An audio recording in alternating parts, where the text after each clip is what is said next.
केंद्रीय शिक्षा मंत्री धर्मेंद्र प्रधान के भोपाल दौरे से पहले मध्य प्रदेश की राजनीति गर्मा गई है। नीट परीक्षा और कथित पेपर लीक मामले को लेकर विरोध प्रदर्शन की तैयारी कर रहे कांग्रेस, युवक कांग्रेस और एनएसयूआई के कई नेताओं को पुलिस ने एहतियातन हिरासत में लिया है। कांग्रेस इसे लोकतंत्र की हत्या बता रही है, जबकि सरकार कानून व्यवस्था बनाए रखने की बात कह रही है। भोपाल में केंद्रीय शिक्षा मंत्री धर्मेंद्र प्रधान के दौरे से पहले शुक्रवार को पुलिस की कार्रवाई ने प्रदेश की राजनीति में नया विवाद खड़ा कर दिया। नीट परीक्षा और पेपर लीक के मुद्दे पर विरोध प्रदर्शन की तैयारी कर रही कांग्रेस, युवक कांग्रेस और एनएसयूआई के कई नेताओं एवं कार्यकर्ताओं को पुलिस ने हिरासत में लिया। जानकारी के मुताबिक युवक कांग्रेस के शहर अध्यक्ष अमित खत्री को सुबह उनके घर से उठाकर अशोका गार्डन थाने ले जाया गया। वहीं एनएसयूआई के प्रदेश अध्यक्ष आशुतोष चौकसे को प्रदेश कांग्रेस कार्यालय के बाहर से पुलिसकर्मियों ने हिरासत में लिया। इस दौरान का एक वीडियो सोशल मीडिया पर भी तेजी से वायरल हो रहा है, जिसमें पुलिसकर्मी उन्हें कंधों पर उठाकर ले जाते दिखाई दे रहे हैं।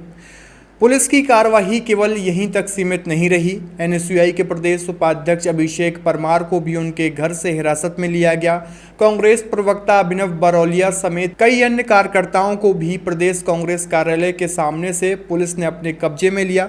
दरअसल नीट परीक्षा और कथित पेपर लीक मामले को लेकर देश भर में विरोध प्रदर्शन चल रहे हैं। एनएसयूआई और युवक कांग्रेस लगातार केंद्रीय शिक्षा मंत्री धर्मेंद्र प्रधान के इस्तीफे की मांग कर रहे हैं।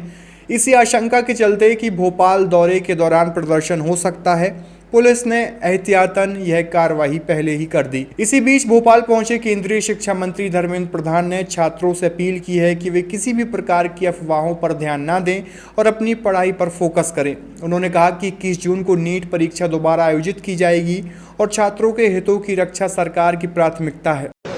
देखिए, नीट की परीक्षा दोबारा 21 जून को होगा।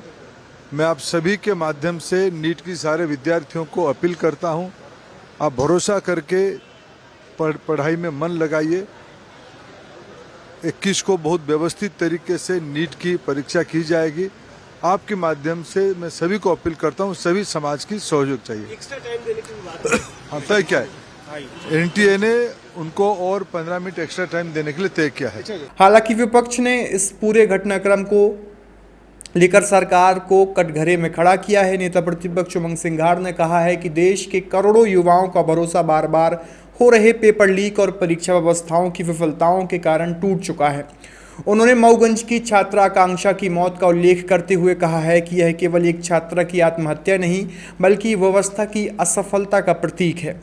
सिंघार ने कहा है कि भोपाल में बयान देने से पहले केंद्रीय शिक्षा मंत्री को मऊगंज जाकर आकांक्षा के परिजनों से मिलना चाहिए था। उन्होंने आरोप लगाया कि सरकार युवाओं की पीड़ा समझने के बजाय केवल बयानबाजी कर रही है। मध्य प्रदेश कांग्रेस के संगठन प्रभारी हरीश चौधरी ने भी पुलिस कार्रवाई की कड़ी आलोचना की। उन्होंने कहा कि एनएसयूआई प्रदेश अध्यक्ष आशुतोष चौकसे और कांग्रेस प्रवक्ता अभिनव बरौलिया की बिना किसी स्पष्ट वैधानिक आधार के गिरफ्तारी भाजपा सरकार की दमनकारी मानसिकता को दर्शाती है। उन्होंने आरोप लगाया कि जब सरकार सवालों का जवाब नहीं दे पाती तो पुलिस और प्रशासन का सहारा लेकर विपक्ष को दबाने की कोशिश करने लगती है। वहीं प्रदेश कांग्रेस अध्यक्ष जीतू पटवारी ने भी भाजपा सरकार पर तीखा हमला बोला। उन्होंने कहा कि नीट पेपर लीक से लाखों छात्रों का भविष्य प्रभावित हुआ है और शिक्षा मंत्री के भोपाल पहुंचने से पहले ही विरोध की आवाज़ उठाने वाले कार्यकर्ताओं को गिरफ्तार कर लिया गया। पटवारी ने सवाल उठाया कि क्या अब मध्य प्रदेश में संविधान के बजाय संघ की विचारधारा से सरकार चलाई जाएगी। उन्होंने कहा कि कांग्रेस अपने कार्यकर्ताओं के साथ मजबूती से खड़ी हुई है और लोकतांत्रिक विरोध को दबाने की हर कोशिश का कांग्रेस मुकाबला करेगी। अब यह मामला केवल नीट परीक्षा और पेपर लीक तक सीमित नहीं रह गया है, बल्कि लोकतांत्रिक अधिकारों, अभिव्यक्ति की स्वतंत्रता और विपक्ष के विरोध प्रदर्शन के अधिकार को लेकर भी राजनीतिक बहस का केंद्र बन गया है। आने वाले दिनों में इस मुद्दे पर सत्ता और विपक्ष के बीच टकराव और बढ़ने के संकेत दिखाई दे रहे हैं। फिलहाल सवाल यह है कि क्या यह कार्रवाई केवल कानून व्यवस्था बनाए रखने के लिए की गई थी या फिर विपक्ष की आवाज़ दबाने की कोशिश थी।